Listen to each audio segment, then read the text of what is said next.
Please be seated.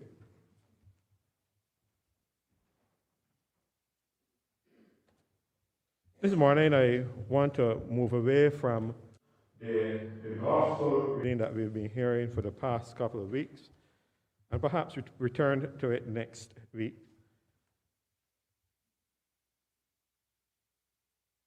I want to look at this morning this letter that Paul wrote to Philemon. In the readings that we had this morning from Deuteronomy, we heard Psalm 1 that everyone perhaps would remember. We have the gospel reading, and we have this letter that Paul wrote to Philemon, a companion. And this letter is perhaps one of the most intriguing and beguiling of all of Paul's letters. It is a teasing letter with historical allusions, and it has special rhetorical charms in it. And that was said by one of my favorite theologians, John Barclay, back in 1997.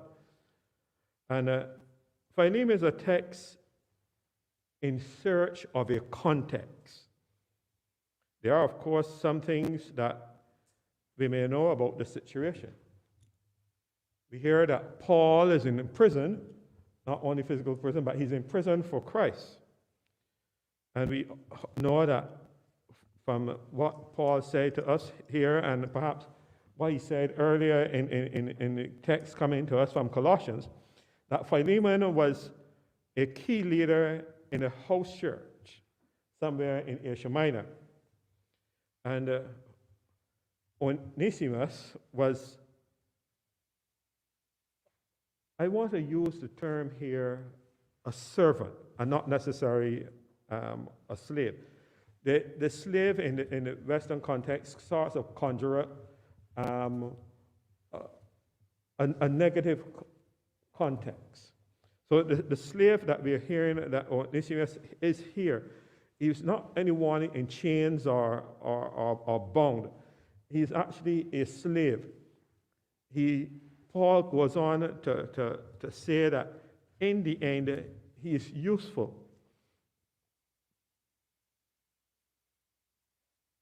Paul, when you look at the Paul writing to his companion, Paul is using some very soothing words. He's charming him, and then at the same time, he's also being very pointed at him.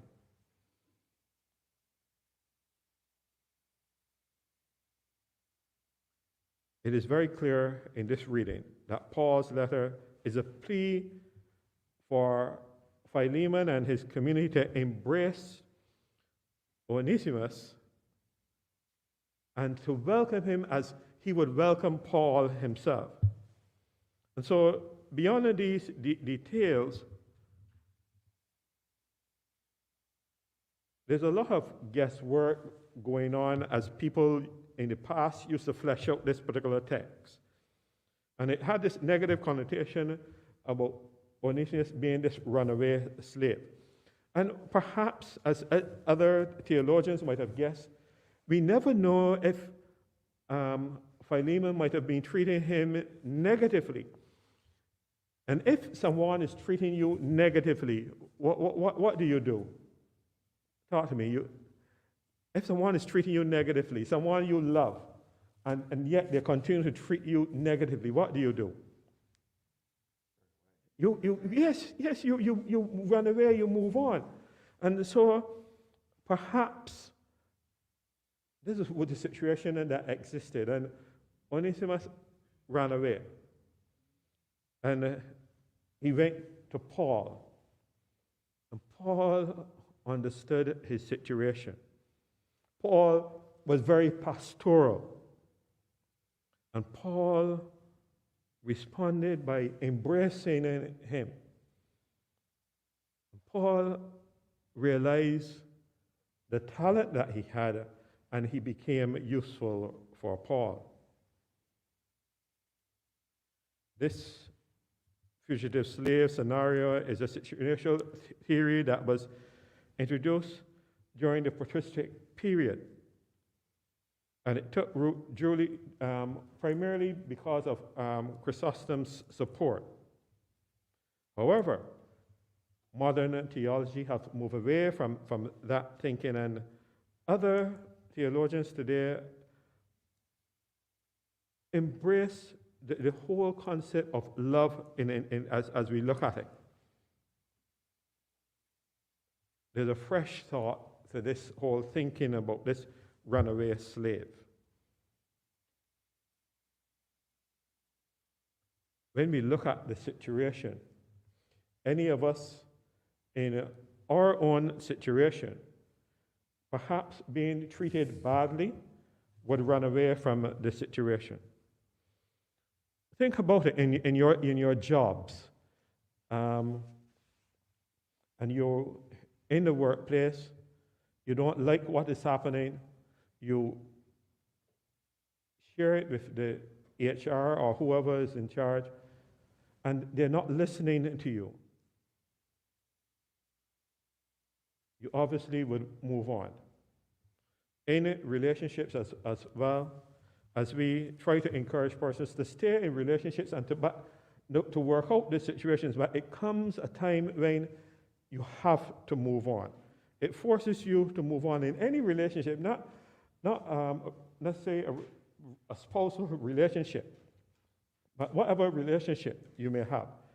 I follow sports a lot, and in relationships, people don't see eye to eye with coaches and managers, and so they move on. And when they move on, you can look and you can see the happiness. The load is off their back. They look more relaxed.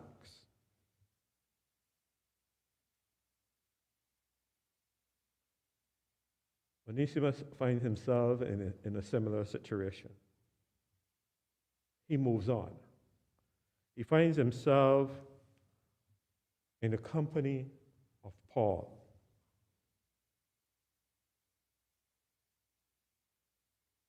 Paul talks about during his imprisonment for the gospel.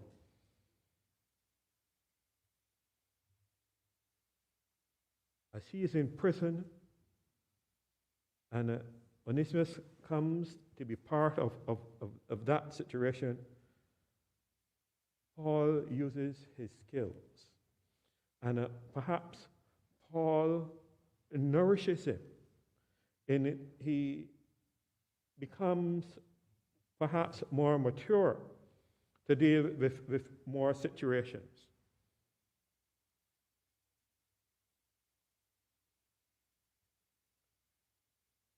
In this text, you would hear nuances about power, status.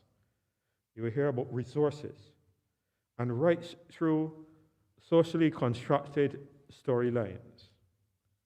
And this approach encourages the reader of Philemon to ask, how does Paul position himself progressively through the letter in relation to all the other participants in this discursive event?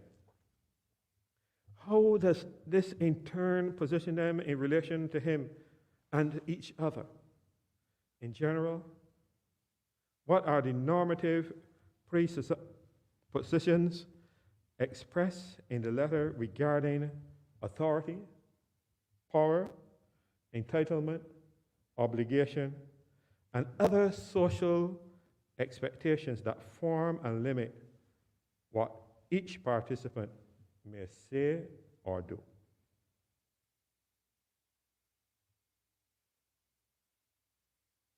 I want us that when we get this letter is a short letter, a one-chapter letter.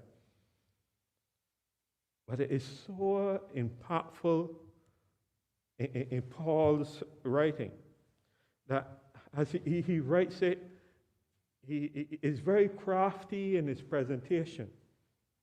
Yet, It is getting into the point. If you love me, you should also love Onesimus. And Paul is saying to Philemon, if he owed you anything, I will pay it, because you owe me. And I've perhaps written it off. So what Paul is doing here, Paul is saying to Philemon, you should also write off the debt of this servant. It compels us listeners, as we hear this text coming out to us, it compels us to live similarly. Too many times, we owe a debt. And like in the Gospels that we will get to soon, someone might owe us, and we come down hard on that person, forgetting that we also owe someone else.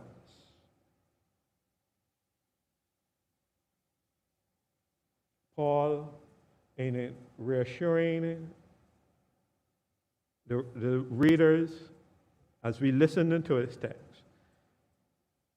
it gives us the opportunity to reflect on where we are and whose we are. Because where we find ourselves in a situation like Philemon, we can only perhaps but sit and ponder and to embrace.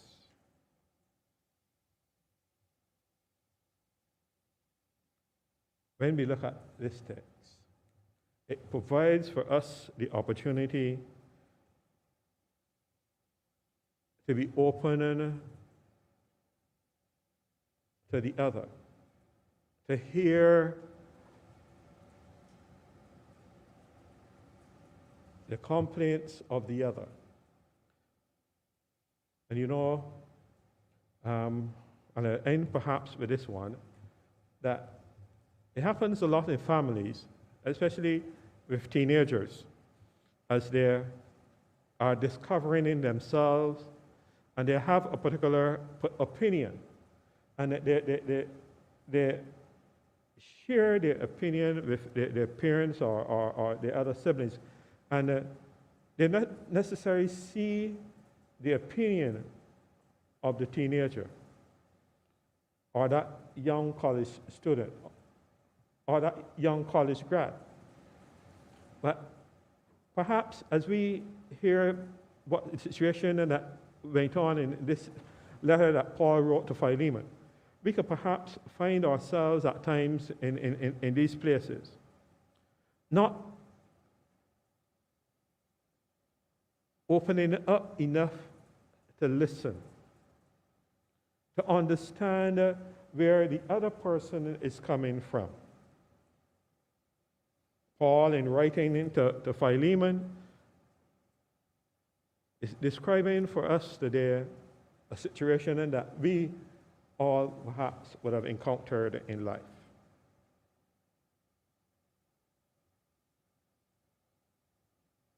This textual interpretation, we must not try necessarily to master or constrain what we have read.